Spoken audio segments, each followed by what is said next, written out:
What's up, y'all?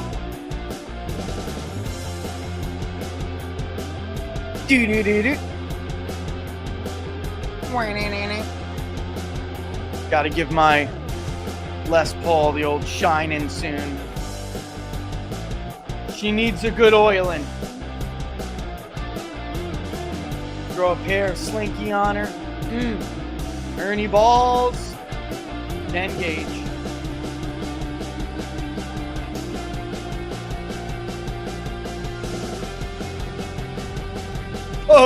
Oh, so. What? So funny, locals. So funny. All right, I don't even think I shared out half the stuff yet, but whatever. Let's get started with this thing. Welcome to Inside the Numbers with the People's Pundit. I'm your host, Rich Barris, the People's Pundit. Don't forget, if you like the videos, to like them and share them far and wide. You can find us on Twitter. You can find us on Getter. You can find us on Truth. You can find us on YouTube. You can find us on Rumble, of course. But the best place to follow us, as always, is right here, peoplespundit.locals.com, peoplespundit.locals.com. You may have noticed after our poll went out, we're now starting to see a couple of people get a little bit bolder, lurch a little bit more into the zone of, you know what, let's call it what it is. And then we did notice that Decision Desk put something out this morning, which shows that it does appear there's a lurching back to the right with some of the polling that they're seeing. So what a shocker. Is there, though? Was there? Is there? Was there? Or is it just that, you know what, the big dog's moving in? All right, let's get started on this, pub. We can't talk about economic news unless I play this clip. So let's get started on this, and then we'll talk about a deeper dive into economic sentiment in context. Because I think, personally, I was a little bit surprised, given everything the voters are being exposed to. I was a little bit surprised that economic sentiment came in where it did. I expected not a crash, but I certainly expected a more dramatic decline. And we'll get into those numbers in a second. Locals, you've seen them. I think I hit publish. I think you got them. But everybody else, if you're looking and you're going to see them for the first time, bear with me. I feel like I need to lay the groundwork for some proper context here. Let's go. Mr. Chairman, I want to raise a point of order. Yes, ma'am. But I don't want the clock to be eating my time. I'm sorry. Yes, I would like for the witness to be swearing in before I ask my questions. the chair doesn't see a need for that. So It's may just ask your question. a stupid Your time gimmick. can start Unless you gentlewoman's don't time really over. know the 5 procedure. minutes. I don't know. Secretary Besant. No, I'm just warning you, and I feel bad for you guys. But I'm showing this clip for a reason, not to make fun of anybody or not to say, oh, what an idiot. Like, although I'm going to say, what an idiot. That's not really it. This is what is going on, and this is not what you're hearing from the media. You're not seeing this. Could you imagine, just imagine for 1 second, what the coverage would be as you're watching this if this was a Republican congresswoman and and not only did they treated like a Biden cabinet member in this way, but also if they exhibited such stupidity, right? And given everything the voters have been hearing and the narrative that it is presented to them in, the story we're going to look at after this. Before, really quick, we're going to just do it quick. Diving into the polling, I'm shocked. So I think that lays the proper groundwork for understanding the nature of these results. You were on CNBC earlier this week making claims saying we are very close and maybe we will see some deals this week on tariffs. So tell us, tell the American people, tell small businesses and consumers, tell retirees, specifically, which countries are you close to striking deals with? I'm sorry, Congresswoman, but that would not benefit the United States. No. I'm asking you a question based on the statement that you made on CNBC. And I am telling you that it would be detrimental to the interest of the United States for me to answer that question. Why will that be detrimental?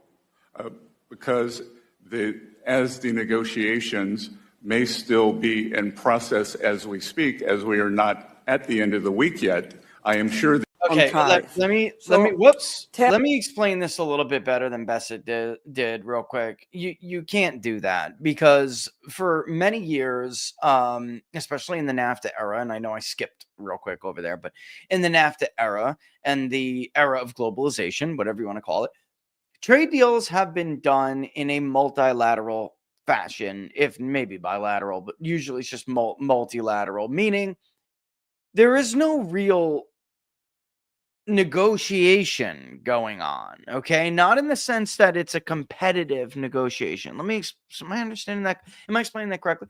So if you're trying to get the best deal for your country, you don't want China to know what you're offering India or vice versa. You don't want that, okay? And you certainly wouldn't want to put them in the same room together, but that's the way globalization, that's the worldview of globalization. It's not done for the interest of the country, especially not ours. We get the shaft out of it. The U.S. gets the shaft. That's not even debatable, I don't think.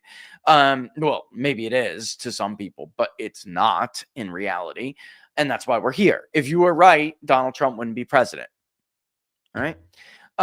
Bottom line is we have come to this, well, we did come to this place where we decided if we export our wealth and if we export some of our prosperity, maybe we can make a better world abroad. I mean, that was the idea behind it. And then it just got perverted and corrupted. And it was like, you sell me one ruling class as to the other. You sell me a piece of your nation's future and I will sell you a piece of mine.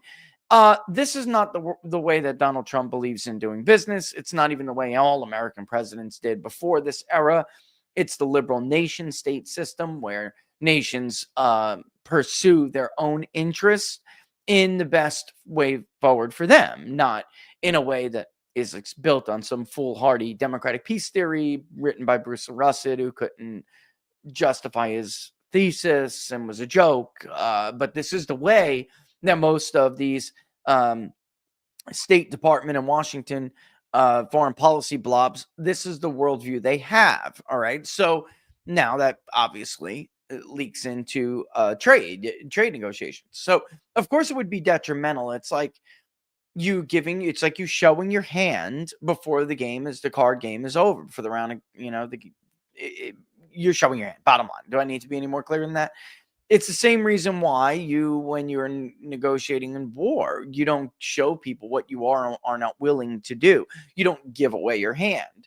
I really believe that she probably didn't know why it was detrimental because she doesn't think like this. And these people all have this ridiculous, worldview of the world where they actually view like it's your fault. It's your fault that you're doing so well, even though you're not. It's your fault that the world is the way it is. So if you're not willing to just sell out your country, then you're a bad person. That's the way they think. All right. By the way, that's Frank. His guest, Frank, from Quite Frankly, his guest is not going to make it tomorrow night. So I told him I would certainly speed up our timetable. I'll be on Quite Frankly tomorrow night. All right. So before I forget, let me just say that.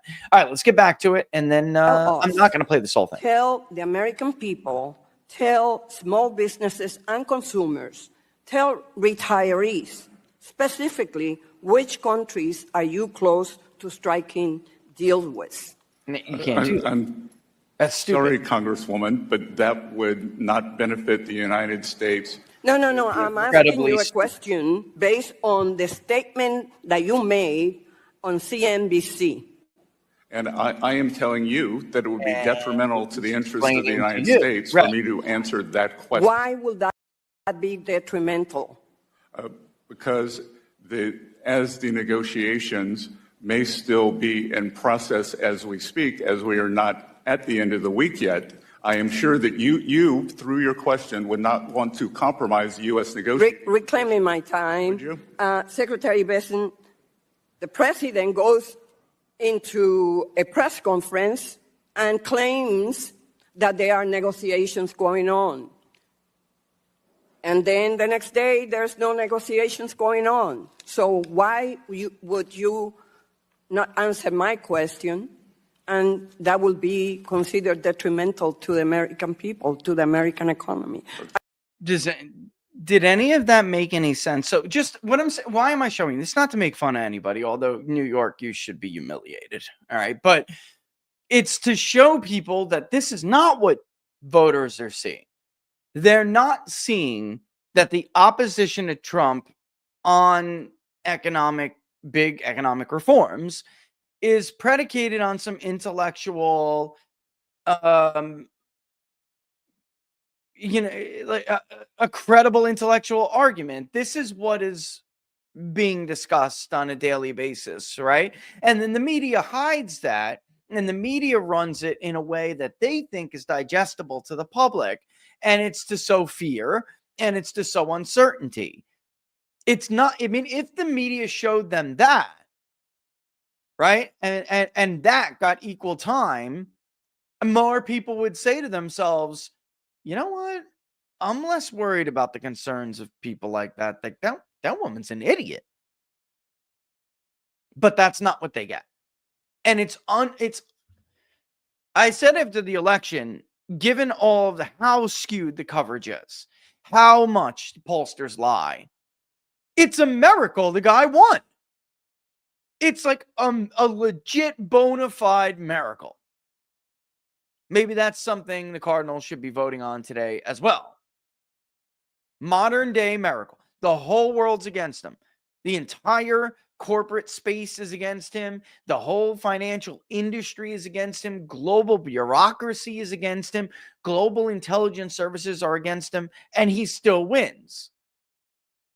So maybe I shouldn't have been so surprised that voters are once again smarter.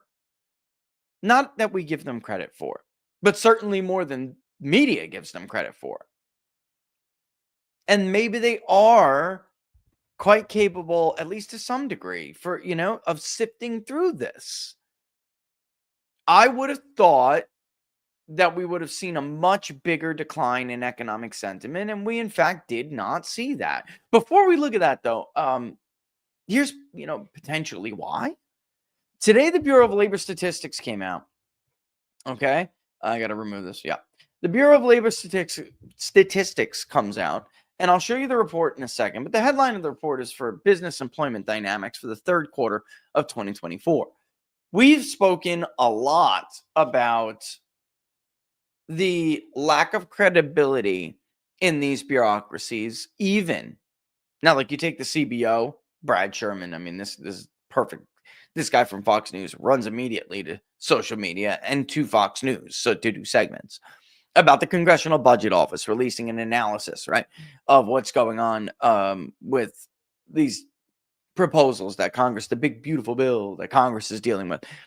And of course, they always arrive at the most ridiculous conclusions, but none of that should be surprising to anyone who knows, because the United States Congressional Budget Office is a scam. And what they're talking about is, the Republicans are going to slash Medicaid, all right? And it would cost millions of people to lose their health insurance. This is the bureaucracy that collaborated or colluded, let's use the word colluded, with the Obama White House And people from the Brookings Institute, who are bought and paid for by disgusting countries like Bahrain and Qatar, all right, foreign entities fund Washington-based think tanks like the Brookings Institute. And you can see it in the White House visitor logs. This is not some conspiracy theory. This is reported. This happened. And they colluded with the Obama administration on a way to try to scam the American public out of understanding that Obamacare was in fact a tax, and it was the biggest tax to be levied on the U.S. citizen ever at one time. And they wanted to call it a penalty or shared responsibility payment. And the CBO ran an analysis that was completely fudged and played around with this Orwellian perversion of language and words and vocabulary and what they and they did it. And they helped Obama lie to the public about what Obamacare was, which, by the way, then the Supreme Court, Roberts, uses despite Kennedy trying to pull him back because Kennedy knew what he was doing, and Kennedy failed. He couldn't do it. Everyone knew Obamacare was in fact unconstitutional. It still is. It's one of the worst. It's like right up there with with Dred Scott, because it hurts that many people. I don't tell me it's a false moral equivalence. It's not. They used the CBO's language and they used the White House language. So, but it's not surprising because the CBO was created to justify, to perpetuate, and justify then perpetuate the Great Society bureaucracy. Right? So its entire job is to prevent you, the voter, from being able to reform a bloated and corrupt bureaucracy that largely gives people token gestures in the form of social welfare in exchange for you to shut the hell up and forget that they're growing slightly anymore. They're growing ever larger every year. And if you propose a cut to it, the CBO is going to put out some fake analysis. If you propose the Tax Cuts and Jobs Act, which this is another example of the CBO being crooked, they will put out a so-called scoring of the Tax Cuts and Jobs Act, which is always static, by the way, and not dynamic, which means they don't factor in the impact of economic growth. They concluded and argued that the Tax Cuts and Jobs Act would not only reduce revenues to the Treasury, but also would add trillions to the federal deficit over 10 years. Of course, neither one of those things happened. The Tax Cuts and Jobs Act not only increased revenue to the Treasury, but because it did in a much larger way than anyone expected it to, it started to offset deficits that were being caused by the Great Society programs like Social Security, Medicare, Medicaid, and of course, defense spending, which I don't know what the hell Trump is thinking with defense spending. It's not my place though, but it doesn't seem MAGA to me to give all that money to the blob when the blob is should be enjoying a peace dividend. We're not at war. I don't know what we're spending all that money for. I mean, the Iraq war is over. The Afghanistan war is over. We don't need to keep the budget levels where they were before. I mean, it's just crazy. But I digress. But the Bureau of Labor Statistics and the Bureau of Economic Analysis are supposed to be impartial. This is supposed to be a government agency that gives you economic data, period. End of story, as it is. Yet, we know since at least the Obama administration, it's been corrupted, and it does not do that in an impartial manner. In fact, they lied to the American public to get unemployment below 7% the month before the election against Mitt Romney, so Barack Obama could say, I fulfilled that campaign promise. It also looked narrative-wise and optically really bad because no president had ever been reelected to office with an unemployment rate of 7% or higher. So they fudged it. The New York Post later reported they fudged it. Right. Shocker. But it was a shock at that time, though, Laura. It was because nobody had seen a government agency lie that blatantly at that time. Now it's par for the course. All right. It's regular. Toward the end of the Obama administration, they made all these claims about job growth, especially personal income and outlay reports, which, argued that salaries and wages were rising at X number pace, only to find out by the time Donald Trump gets in office that they make entire year revisions for almost a 2-year period. And the wage growth under the first 2 years of the Trump administration was like 95% greater than anything the Obama administration had ever seen. And actually, I think it's more than that. I'd have to look it up on People Spend It Daily, the old archives, because I remember doing the math and being like, this cannot be right. This can't be right. But it was. Now they routinely lie. They did all through the Biden administration. Even before that, we've talked about this before, they changed the way they calculated GDP to make it look like growth was stronger than it actually was under Obama. And then they changed how they reported the top line annual number for GDP growth under Trump, so he could not claim that he kept his campaign promise of 3% annual growth. It's disgusting. It's just disgusting. Every other president got an annual rate of growth that was an average of 4 quarters. An alternative measure is quarter over quarter in a 12-month period. But that's never the way it was reported, ever, until Trump came along and they could get it to 2.9 instead of 3.1. I still remember Charles Payne and I at Fox News going, wait. Do you see this? I still remember the email reply from the Bureau of Economic Analysis. That's an alternative measure. We always did that. And then both of us were like, no, you didn't. Here's the last X number years. You've literally never reported that number before. And the Bureau of Labor Statistics, actually that way on the camera, mirror the camera, is one of the worst repeat offenders. For somebody who deals in probabilities every day, maybe you do too. Maybe you have at least some marginal understanding, folks, of statistics. The odds that we would routinely see downward revisions for 10 out of 12 months, the entire, Biden administration is just, it's ludicrous to entertain. Now we come to find out this. Let me tell you what this chart is saying, and then I will read you. Actually, while this chart is up, I'm going to read you the actual report, the Business Employment Dynamics report. And then all of this is necessary before we look at the polling result to understand context, because I myself was expecting worse because of all of this.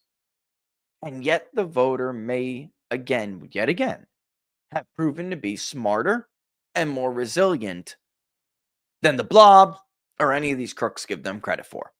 From June of 2024 to September of 2024, gross job losses from closing and contracting private establishments. This is where it matters, folks. This is where it matters. Government doesn't produce. Government doesn't create. They are on the teat of the American worker. They don't make anything. They're vampires, parasites. And I'm sorry if you work for the government, but it is true. You are a virus on our system, right? You're infecting growth. The cells that make growth, little labor, look at them go. You infect them and kill them when you grow too large, too fast as a sector of the overall economy. Anyway, closing and contracting private sector establishments came in at, you ready, 7.6 million. A decrease of 131,000 jobs from the previous quarter. Over this period, job gains, which you can see in the bar to the right, from openings and expandings, here we go. So here's job gains, job losses. You may have noticed something immediately before I even continue this sentence. Job gains from opening and expanding in, again, private sector establishments were 7.6 million. An increase of just 31 from the previous quarter. In other words, folks, nothing. Net zero job creation in the private sector. Nothing.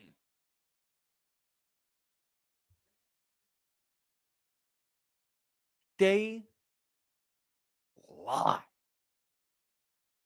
That doesn't even consider the fact that those that were created weren't even given to Americans. We're over here polling the VEP, the voting eligible population. Yes, that includes, of course, naturalized people. And when you say foreign born versus US born, when we're talking about job creation and who those jobs went to, of course, they're going to be naturalized that are in that foreign born that still are part of the voting eligible population, but they're certainly not all of it, not even the vast majority of them. By the way, Trump won newly naturalized citizens in 2024. He actually won them.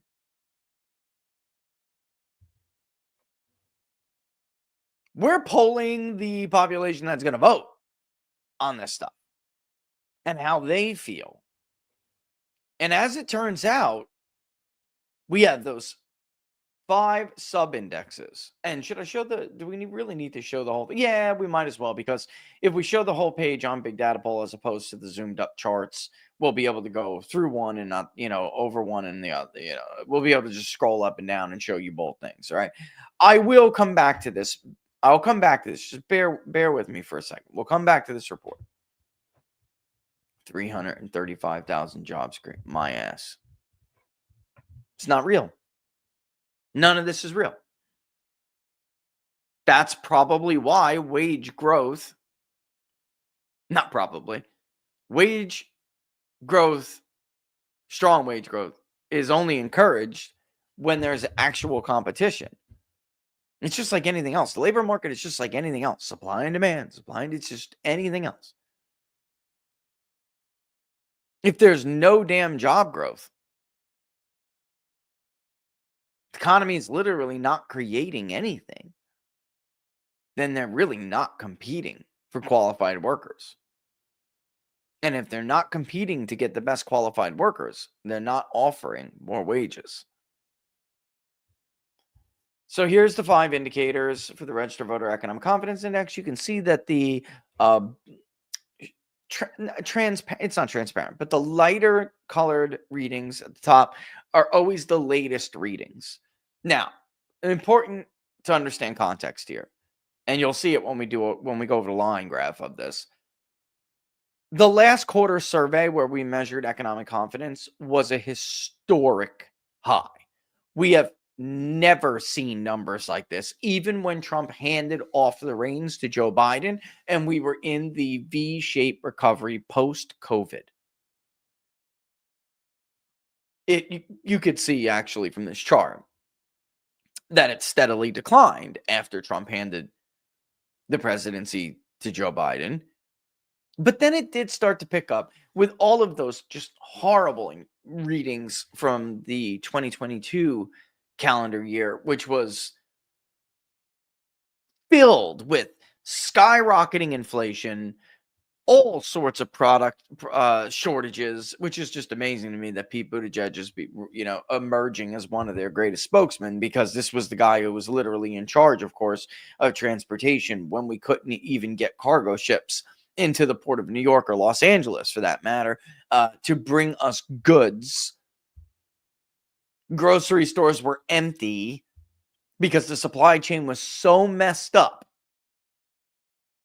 You couldn't even get a truck with a bunch of friggin', what do they call it? What kind of, the eggs, Laura? The brown eggs?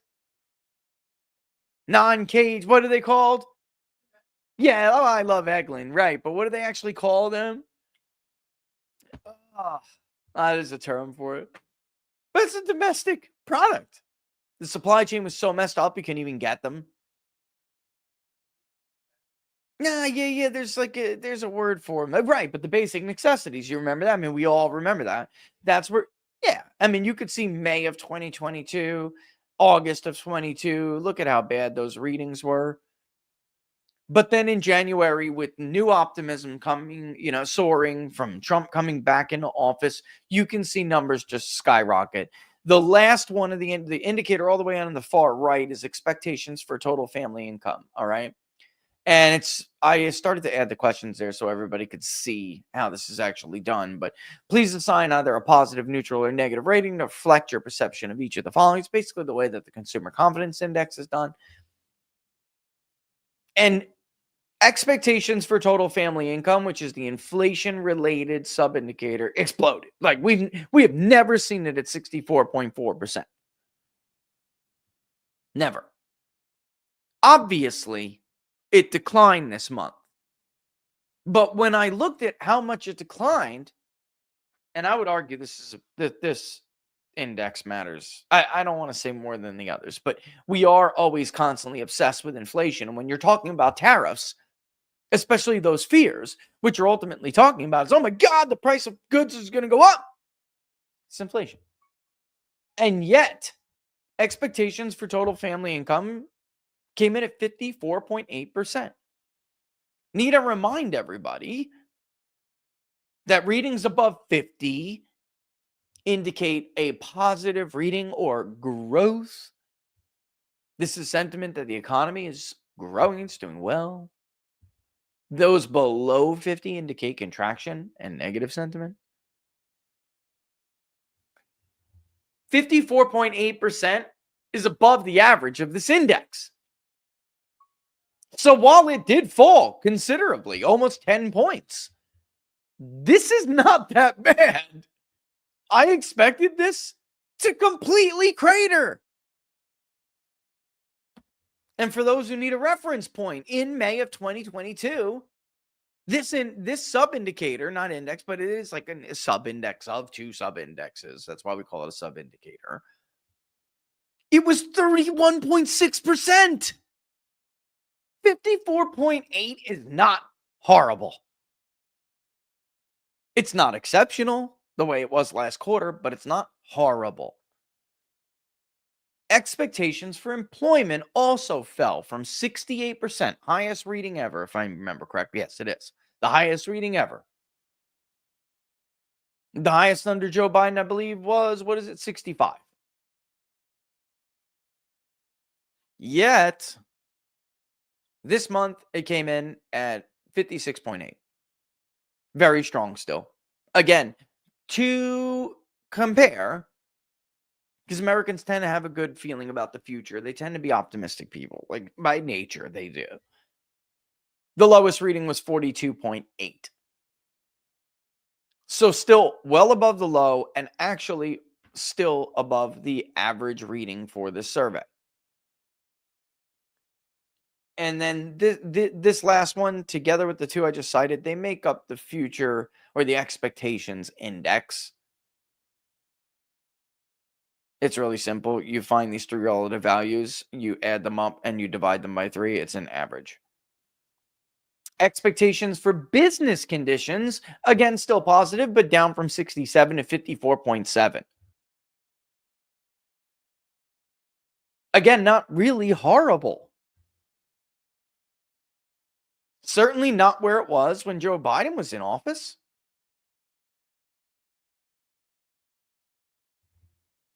Joe Biden was mired in the 40s for most of his time. Crazy. Current employment conditions actually ticked up. I was like, wait, what? It did. 54.7%, up from 52.4.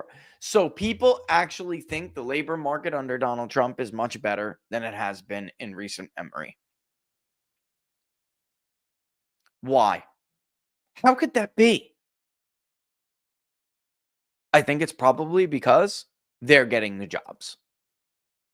It's just not a matter of what they're hearing about how many jobs there are.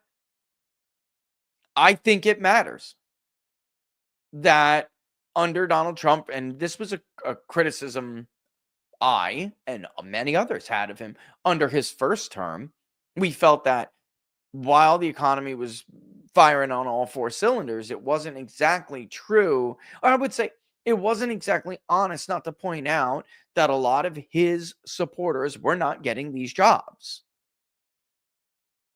That is not the truth. That is not the case now. Government growth, the government sector, and government jobs are down. They're shrinking. Job opportunities for foreign-born workers, meaning they're not, guys, they're not Americans. They can't vote. They are down. Jobs for people who are in the VEP, they are up.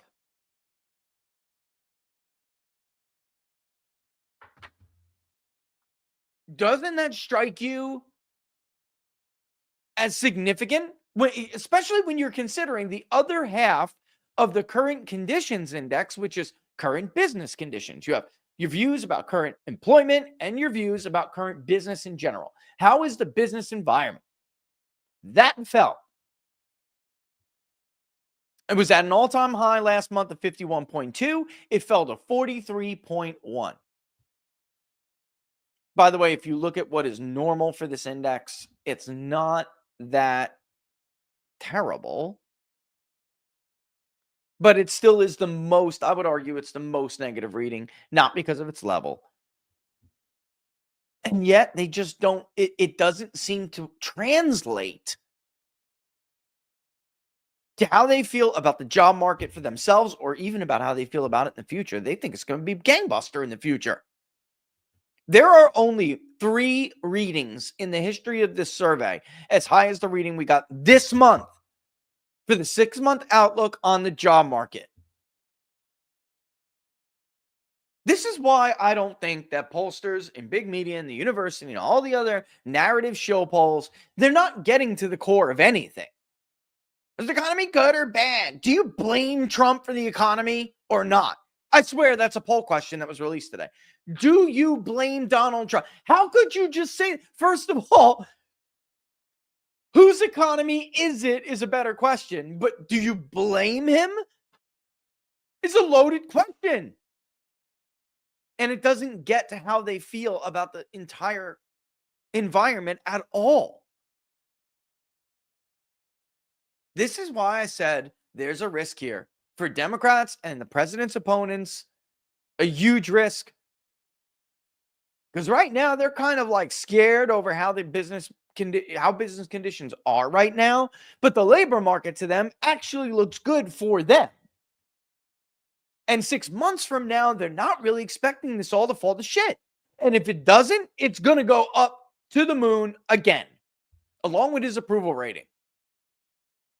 And the rest of these people, like the woman I just played on the screen, we're going to laugh at a little bit more in a second, it's going to look like an idiot. Here is the index plotted on a chart. I do have like 4 I got to stick in there so you can see the more incremental rise, because under Joe Biden it cratered. And then it did like incrementally, you'd had some months where it would go up and then down, but it was incrementally rising until we get to Trump and where it booms. And it fell again this month. If you look at what the actual indexes are, the overall index is 52.2, which is down from 59. That's the highest reading we ever measured, folks. 57.7 was the second highest that we ever measured. So this is like very much in line with the average index. It shows an average growth cycle. Americans think this is an average, okay growth cycle. The only one is you could see the drop in the expectations index was certainly more steep than the present situation. And that's because sentiment from the 6-month outlook was so overwhelmingly positive that it only had one place to go. And in an environment where there's all this fear mongering going on, you would expect that to take a bigger hit. But current conditions, it's only being the present situation index is only being hurt by their perception of business conditions right now in general. When you ask them specifically about the labor market, it's still extremely strong. And I got to think it's because they're the ones getting the jobs, which is unlike anything we have. This is unlike anything we have ever seen before while measuring this sentiment. I got to tell you, I think that's significant. I really do. I think because there are times when I say to you guys, voters aren't dumb, they're busy, but they are absolutely ahead of the game. They are always ahead of the game. They will tell you whether or not the economy is going to go down. They'll tell you whether inflation is going to rise well before you hear about it on Bureau of Labor Statistics. And that 6-month outlook for total family income is not going anywhere because inflation hasn't gone anywhere. For the first time,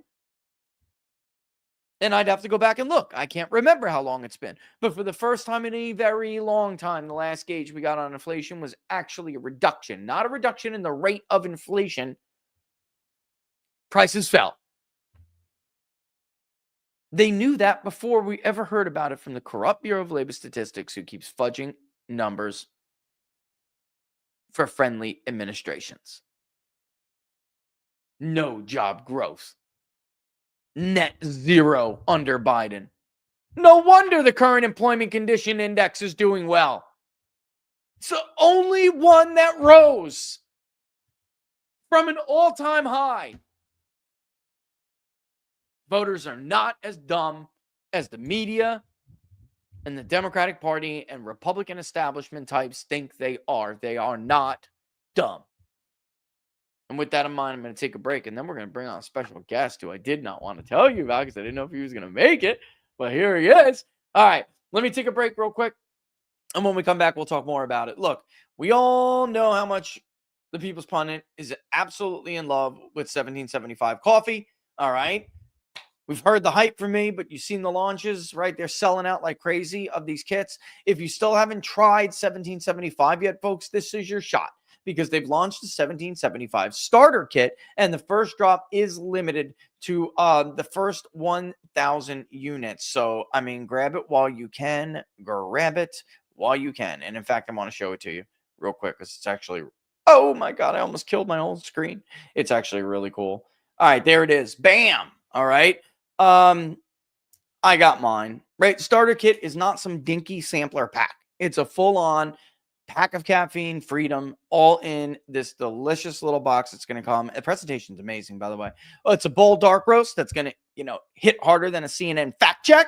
A smooth medium roast, which that comes with strength without the bitterness, and the Vitality Mushroom Coffee, which is clean energy, laser focus, zero crash. All single origin, small batch, mold free, toxin free. You know the story. Plus, you're going to get a golden spoon clip because freedom isn't scooped with plastic, baby. All right. The frother, which I love. I love the froth. And it's strong enough to stir up your coffee and your mother-in-law's political opinions. And a black 1775 tumbler that says, I don't take life advice or caffeine from a woke sea witch. $170 worth of coffee and gear. Yours for $99. This is for the ones who've been watching 1775 blow up on Rumble, right?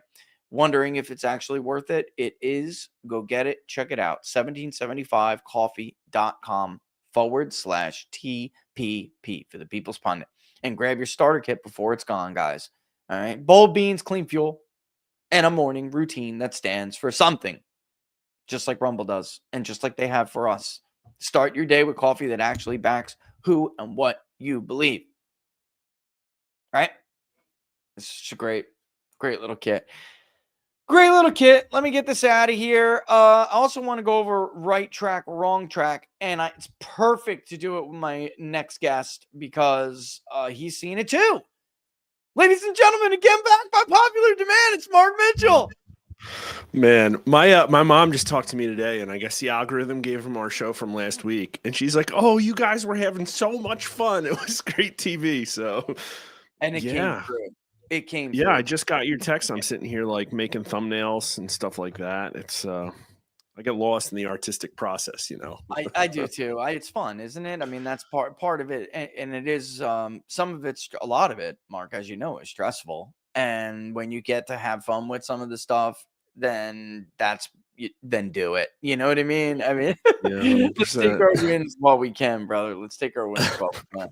I'm going to pull up the chart, but I know you've seen it too. And first of all, thank you for coming on, especially in such short notice. I guess I haven't had a chance to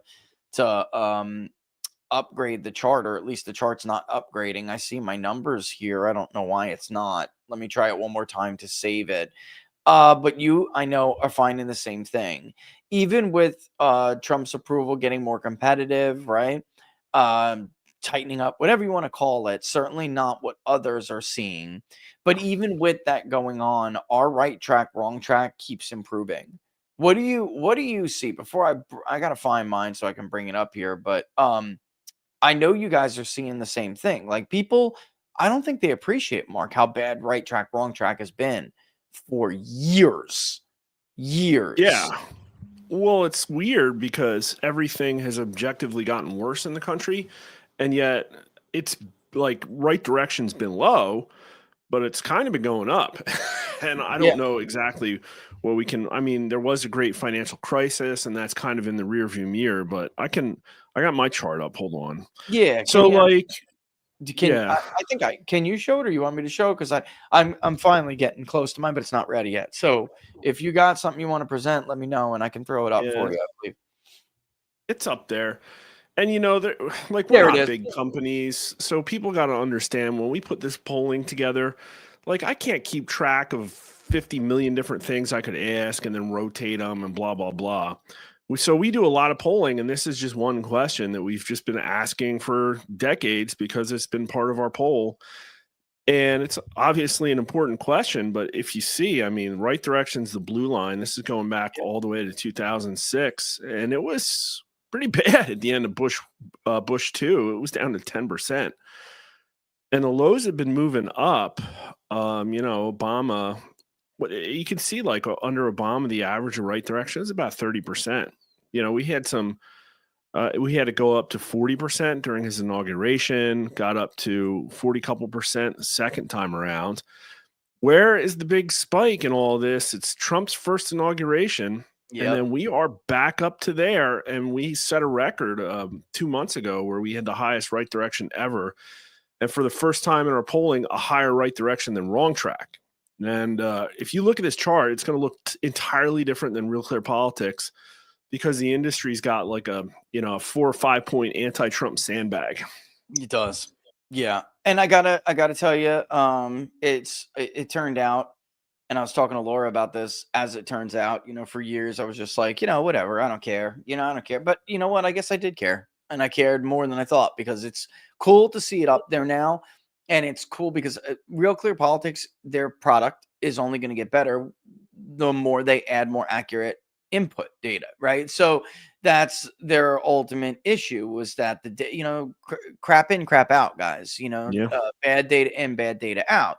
And it's funny, if you look at Mark's, you guys poll more than we do, obviously, when it comes to this, because if I remember correctly, yours is in the tracker, right? Right track, wrong track, right? Yeah. This is just our daily poll. So It's it's your what daily we poll. picked to be one of our key numbers to focus on. Yeah. Yeah. We always add it, but we don't do it we don't track like you guys do. But it's still, if you were to take the Trump era and zoom in on it with your polling, what you're going to find is ours looks remarkably close to that. Watch this. I mean, that's incredible. That's, if you just have to zoom in the last like quarter of your chart. You know what I mean? And then you'll see that ours is very, very similar. The last time, and I got to go back and add from January of 2017, you could see a remarkable convergence of right track and wrong track again. But this month was the highest since Biden took office. Rich, flash mine back up for 30 seconds. Yeah, look at it. I mean, look at this. Watch this. It's remarkable. This is incredible. Yeah, Look at that. your starts here. It's the It's exact same thing. Yeah. It's the exact same thing. And by the way, who's been right all these elections? And you know what I mean? So 2 polls that have been right. I mean, we all get something wrong sometimes, but like we've been right on far more than we've been wrong on the elections. Big elections, we haven't been wrong. I mean, if you're going to poll as much as people like you and I, you're going to miss one race here and there. It's going to happen. It's like a matter of, it's bound to happen. It's a statistical certainty. But on the big things, on the main cycles, on the, we just haven't been. And our polling is, you can almost completely overlay it, and I don't know what is to how could I put this? If you're looking at these charts, Mark, and you're seeing that the country is getting more optimistic, and by the way, folks, when you see right track, wrong track converge like that, when you see optimism rise like that, what does that mean for society? It means like less racial division. It means, less class division, less of a divide between us. And that's good. That means more unity. And then the media comes around and they do what they do. Right, right. Like, so More unity means a coherent social values, which means accountability. And so they try and look, I want to put right here. Okay. Well, first off, you can't see it in this chart, but these last 3 or 4 months have been the highest string of right direction in all of our polling ever. 14 consecutive weeks above 42. But look at the spikes. The first one was Trump's inauguration. Oh, Jack Russell attack. The first one was Trump's inauguration. Separate attacks. Don't worry. We get them all the time. Look at this spike right here. Right here. Yeah. Right? You know what that is? February of 2020. Right before COVID. Right before COVID. Oh my God. That's the third highest right direction spike that we've had ever. And they dumped the virus. And what was going on then, folks? I would remind you, especially if you watch this show, if you were proponents of, or supporters or subscribers of peoplespunditdaily.com. I mean, all we did was data journalism. Right, that at that moment, we were saying, you know what, the economy is doing great. This is very strong, but what we're missing is one key ingredient. And that's part of the housing market that really has not yet recovered since the Great Recession. And right at that point is when you see home builder sentiment skyrocket, new residential construction skyrocket, all of these things. It was like the declaration time that the economy is now firing on all 4 cylinders, no turning back. And then they dumped the virus. This is literally February 13th, 2020. This dot right here. How do you not? And I think that probably, guys, explains Lauren June's comments that I posted on the show the last 2 days. Lauren June from the National Association of Realtors, the guy's gone full MAGA. I mean, this is the housing lobby, for crying out loud, folks. He's gone full MAGA because I think he realized, Mark, that if they keep doing this, we're going to have an entire new generation of people who can't buy homes. They're wrecking the American dream for all of these new people. So at some point he's got to take a side, and he has to. I mean, I don't know how you conclude. I know you've polled this question and I've polled this question. I don't know how you can conclude anything other than, and most Americans agree, that the media is in fact the enemy of the American people. They are. They are 60% say yes. Yeah. They are. I mean, anytime we look like, guys, we're about to get our act together, we're about to enter a period of prosperity, we're about to become more unified, they do something so divisive. They back, maybe they're not the predominant drivers of it, but they help whoever is pulling the crisis and Leviathan on the public. They help them. So here's a period of tremendous optimism, right direction, and they cook up a cockamamie story, a dangerous conspiracy theory, lie, a hoax, that the president is a traitor who colluded with Vladimir Putin to steal the election. You can't trust him. And the numbers go the other way. And the numbers go the other way. You can see it. You can see it, Mark. So they are, in fact, the enemy of the country, coming together, becoming more prosperous, not starting stupid wars, not sending off their kids to die in fights that are not their problem. I mean, it's unbelievable to me how much of an anti-American cheerleader force they have become. And why is this, folks? Because maintain the status quo, man. They have to maintain the status quo. Their policies don't work. So they can't. And you can see it marks. I mean, I can put mine up here real quick too. Again, you'll see it. Where is it? Like, there's Biden coming in. Okay. And then reality hits. I'll quote Mark Penn, who's the Democratic pollster. Reality always wins. After a while, you can move the numbers with rhetoric a bit, Mark, but reality always wins. And the policies don't work. And ends up that they can't perpetuate their grip on power simply by the old Reagan mantra, which is good policy is good politics. They can't do that. So they have to come up with these things. They have to run. I don't even know what we need to call. I don't know what we need to call this, Mark. Like, what is this? How do you define what it is they do? What do we call it?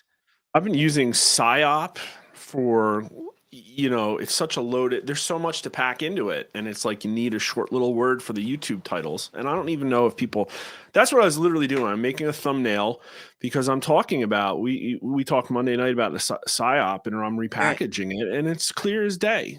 I put a chart out that showed, I just took the worst pollsters.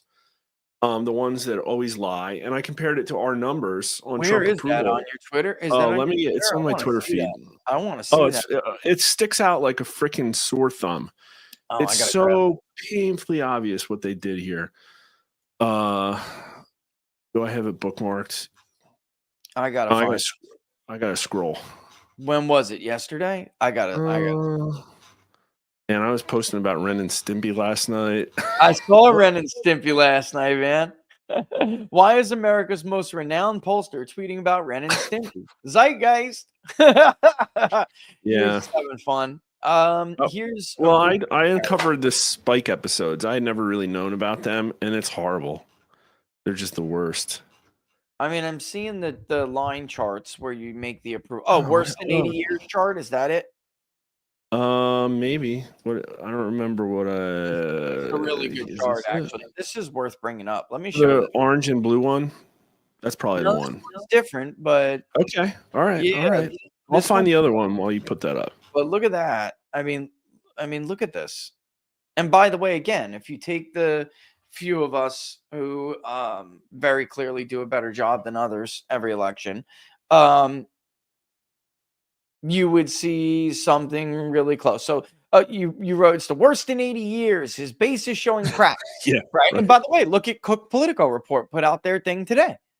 Cook Politico twice in the election withheld polling for more than 2 weeks. A week, I think it was 10 days and then 16. It was like no legitimate reason why you would withhold polling that long. Every single poll they conducted was wrong. The national poll was wrong, which they had Harris winning the popular vote. The battleground state polling was wrong. The only one that was close to right was Georgia. They did predict Trump would win in Georgia. Of course, they gave him like a bare 1-point lead. Everything else was wrong. And ironically, the story they're writing is a story about how Hispanics and other groups, young voters, they're the ones causing his cracks in his base, just like what you're writing here. His base is showing cracks, right? These are the groups of people they polled the worst. So if you look at Arizona and Nevada and other states that Cook polled where they had higher percentages and concentrations of Hispanic voters, that's where they had the biggest error. So Arizona guys, they had Kamala Harris winning every single poll they conducted in Arizona. Harris was winning. And in their final poll, they had Harris winning by 2. Of course, you lost by 6. So outside the sampling era, actually quite outside the sampling era, and why? Because now this is a pollster who can't tell us anything about how these groups of people are going to vote, but they're now going to be the ones to tell us whether or not there's this big movement with them and not other groups. I mean, it's just a joke. It's a freaking joke. I mean, who do you think I don't understand how they could even think that they're credible enough to be the ones to make this argument. To me, it's like they are the least credible. They're in a group of pollsters where they are the least credible, and we should be listening to them. I mean, there are just so many other people the cartel score. I got it. I got it. This is it. The cartel. It says Rasmussen versus the MSN pollster cartel. I actually call it the mafia, the election mafia. That's what. Okay. I call it. That's right. Yeah. That's right. That's good. Because I like that. It's what they are. The media's election mafia. So tell us what we're looking at here. This is a lot of dots. The orange dots are us, net approval. The blue dots are any one of the pollsters. in that in that list. And notice how, despite all of their multi-million-dollar budgets, they put out less than us. So it's not a function of like they can't Yeah. afford more polling. Right? Yeah. It's like it's information control. But if you trace the 10-period moving averages, something really strange happened last weekend. All of a sudden, all at once, really big cluster there sticks out like a sore thumb. They were like, 3 to 5 points to the left of us. All of a sudden, they're 12 points to the left of us out of nowhere. And let's be clear, the market was melting down like 2 weeks before that, right? Right. So on nothing, on no news, all of a sudden, Trump's not cool anymore. So maybe now they finally got Drumpf, right? Like maybe now finally. Let me ask you this. How on earth, and that's why it's wrong, because I'm looking at the poll that's from 2 years ago. Okay, I'm wondering why my generic ballot graph looked the way it did. But look at the sample size of this Cook political. I mean, but this isn't what you're showing. What's up on the screen, guys, is not really explainable just by that. But 400 likely voters, Mark. That's Cook political report. Is this a joke? Is this a joke? What they got? Like, what they get? Like 80 Republicans. 407 likely voters. I don't know. I haven't looked at it because I'll be honest with you. There's no chance in hell I'm going to subscribe to that piece of shit website and give them $1. I mean, not a single dollar is coming out of the People's Pundit's pocket and going into Amy Walters' paycheck. Like, that woman is totally clueless. I mean, she is everything she said that argued with us about throughout the election cycle, because she did go back. She's a back and forther. She'll get into it with you on X. Really? Everything she made the case for was wrong. Everything from the suburban woman to the Republican woman vote to the yes, Trump is doing better with non-whites, but pollsters like you and I are exaggerating it. I mean, by the way, it just comes down to who you believe, right? It really just comes down to who you believe. Yeah. I mean, have you pulled a generic ballot lately? Because I was a little bit surprised we had Republicans up on the generic ballot a little bit. I really haven't. I'm kind of sick of the generic ballot because it never really reflects like reality, right?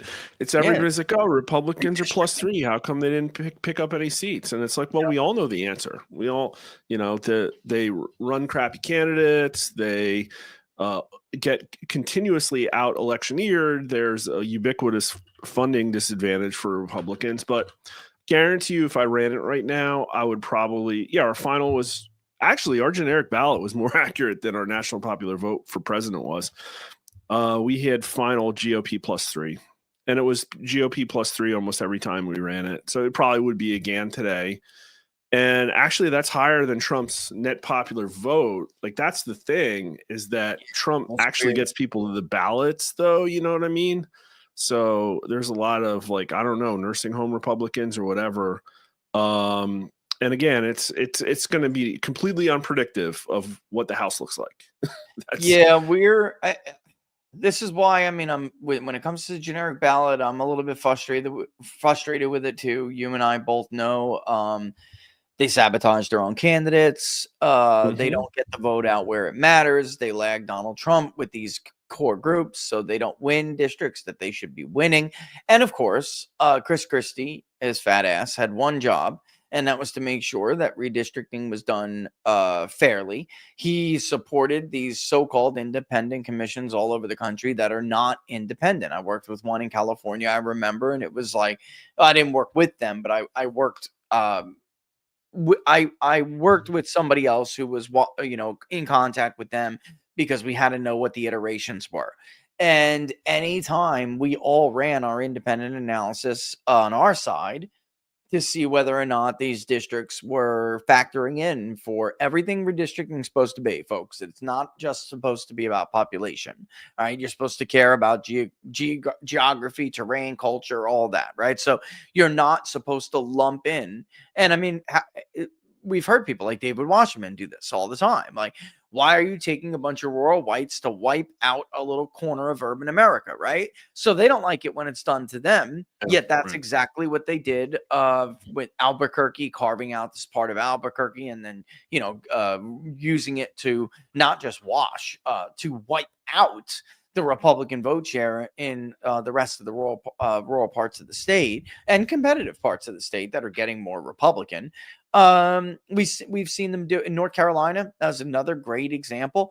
That was a deal that was agreed upon by the House and Senate Democrats and the governor who tried to play chicken with the budget. It was a Democratic governor at the time, Roy Cooper. They lost that fight, and it was even the first district was still largely considered to be too Democratic or too competitive because it was too Democratic, even though probably still would have went Republican. Now that district is almost impossible for a Republican to win, even though it looks competitive on paper. It's not. I actually think Sandy Smith still would have done a better job there. But yeah, I mean, this is what they did. So it doesn't matter. We always heard people like David and others whine and cry, and Sean does this too. Sean over at RCP, Sean Trendy, he's part of these commissions. He was part of one in Virginia. I mean, it's a joke. It's an absolute joke. This should be done by the legislature of the state and not independent commissions. You can't vote on an independent commission, Mark. So who now is going to be held accountable for the Democrat +4 bias built into the House race? I mean, if Democrats lose the generic ballot in not obviously in this upcoming midterm, if they lose it by 1 to 3 points, they can still win the House. Yeah.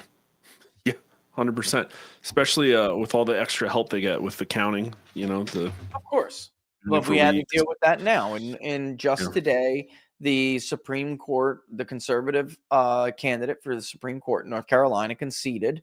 They changed the rules of the game in the middle of the hand, brother. I mean, that's it. They counted votes they should not have counted.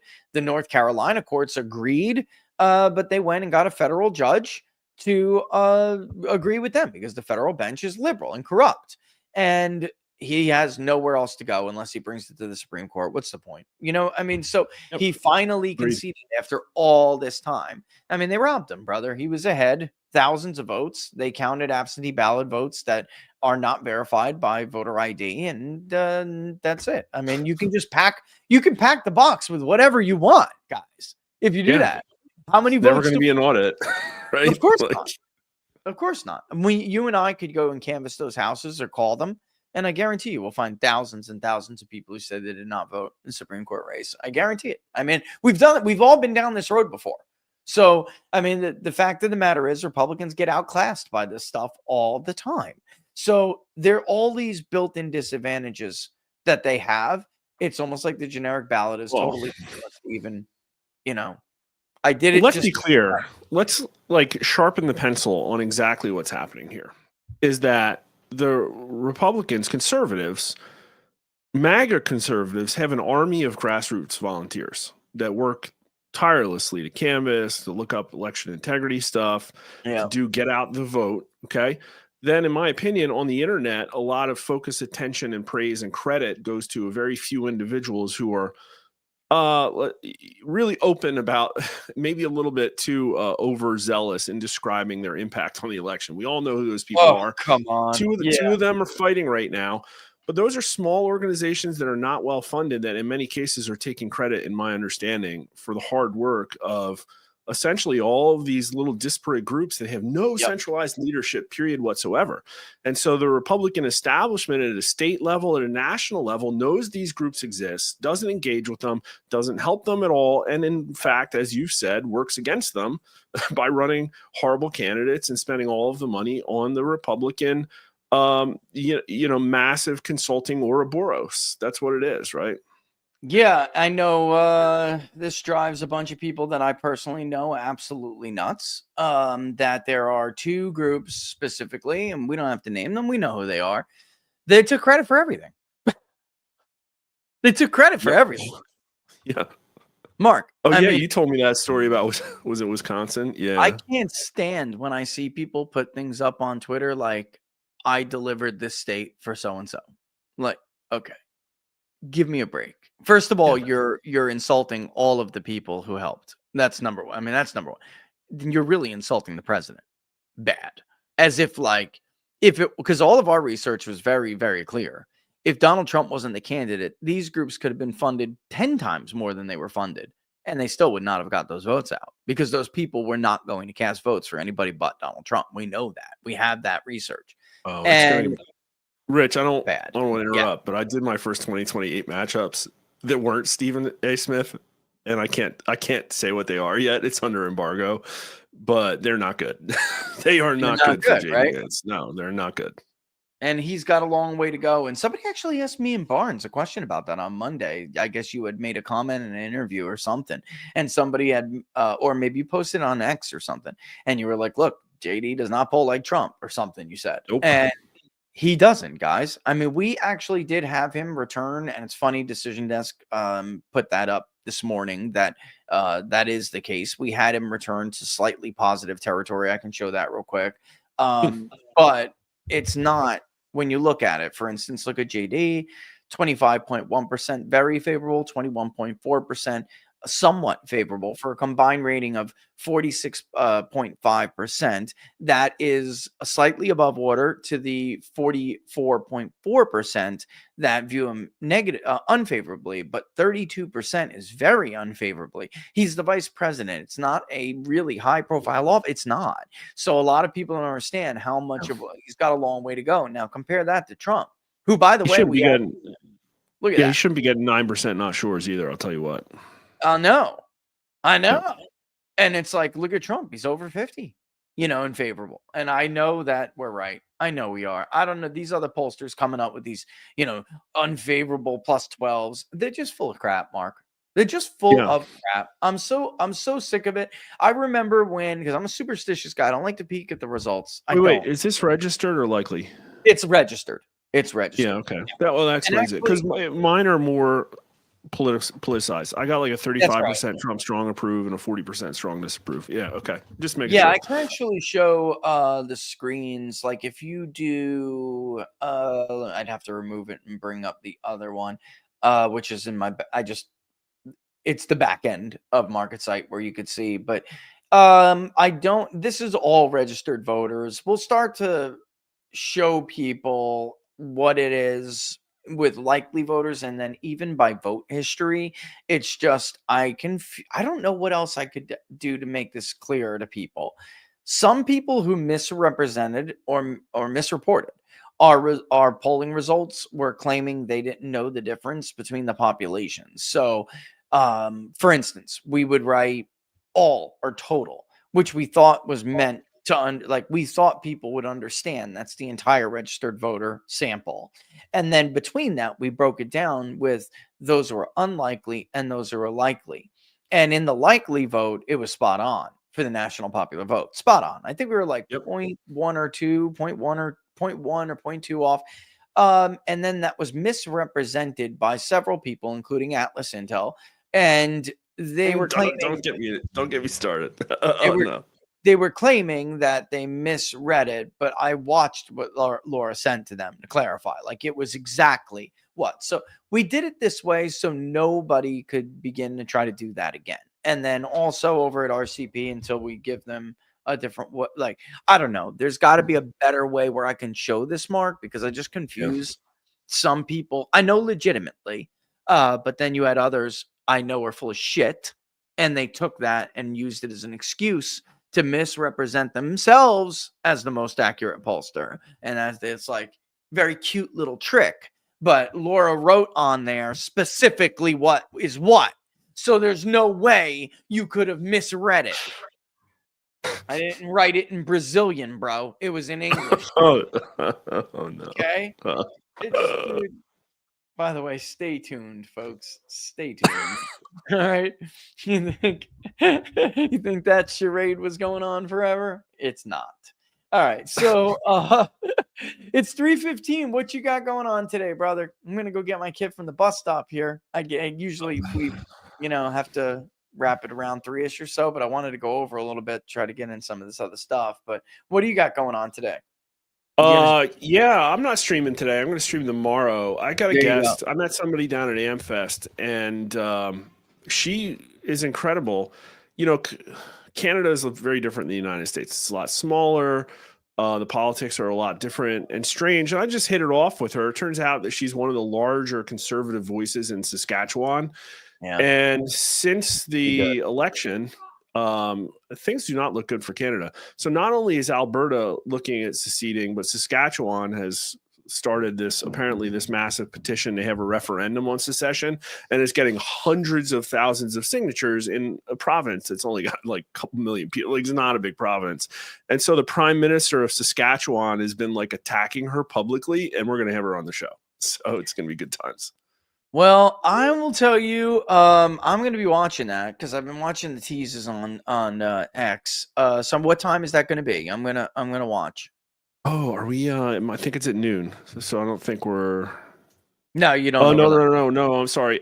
Sorry, Rich. It's at 2 p.m. Eastern. Damn! She picked the time. She picked the time, not me. Maybe we'll peek in on you. How about that? Yeah, that's excellent. Yeah, I actually think that people aren't grasping how the impact in like, why do you think the new prime minister went and he didn't just kiss the ring? Did you see that? He didn't just kiss the ring. I mean, this guy bent all the way over for Donald Trump the other day. And the idea that I actually saw somebody say, no, he was brilliant in how he handled Donald Trump. I mean, I just couldn't help but to laugh. I'm like, that person saw 1 5-second clip. Oh, That's got to be what it was, right? I told people that Trudeau used to do this too. And so did Gavin Newsom, and so did Pritzker. And they all talk a big game when they're public and in front of other people. And then they get on the phone with Donald Trump, or they get in the Oval Office, or even not even the Oval, even when it was Mar-a-Lago and he still wasn't president. And they would kiss his ass, Mark. I mean, I've seen it with my own eyes. I've heard it with my own ears. I mean, they don't want to get the Zelensky treatment. They don't want to get this. They don't want to get Zelensky, man. That's so funny. Well, we'll be checking that out, brother. And as always, thanks for coming on last minute. I appreciate it. We're gonna go ahead and wrap it up here so I can go be. I like to get my kid from the bus stop if I can. It's nice, you know. Oh, I just all ran in. I had to tell one of them to go away. So, all right. Yeah. Plus, I need to walk, you know. And I wish next time maybe we'll have more time to talk about this, but looks like there's going to be an event against Tillis here next week. I may show up to that.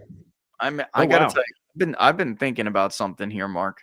I've been thinking, and for those, I made a call this morning to see whether or not, is Laura Trump going to run or not?